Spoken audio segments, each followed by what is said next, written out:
Está aqui na Miami, na Lone Depot Park, na onda com a Série del Caribe de beisebol a começar. E no momento aqui, atrás, riba e feld, nós temos o time de Corso, representando naturalmente Dushi, hermana Isla Corso, e também nós temos México jogando contra de outro. Seguro, jogo interessante. E na final de jogo, nós a conversar com o manager do time de Corso, passar com o jogo, vai. E também nós vista que nós temos dois arubianos também no time. Calvin Maduro como coach de picheo e também nós temos Eric Mendes de picheo. Bom, nós vamos começar fora de novembro, nós vamos começar com algum treino e depois de dezembro nós estamos em liga na Corso. Então nós vamos começar manda buscar algum jogador que nós queremos para nós formar o time, para assim não qualificar para vencer o Caribe conosco.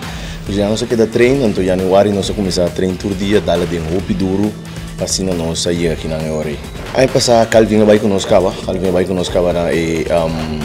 Caribe vai passar na Gran Caracas na Venezuela, então é que nós temos a oportunidade, mas agora me estava também com uma oportunidade de jogar Eric Mendes picha.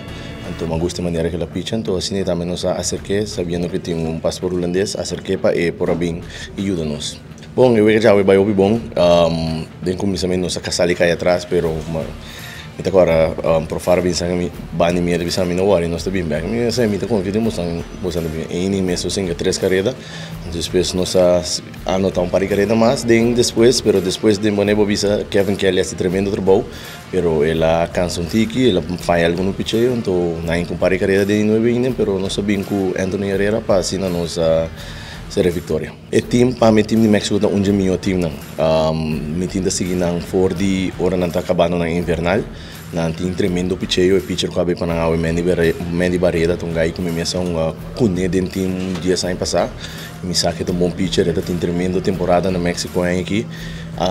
Então, me sabe que não bateu também tá bom, quando eu mira, não dá 3 honrões ao também, nós também dá 3, pero não tem um bom time. E suporte de Corso eu não seguro, suporte de Corso eu não seguro, hoje acaba me tem message, agora que tá ponto me trata para me contestar tudo rende, pero me tem que dar classe. Well, ano passado acaba Corso a participar na series na Venezuela. Então,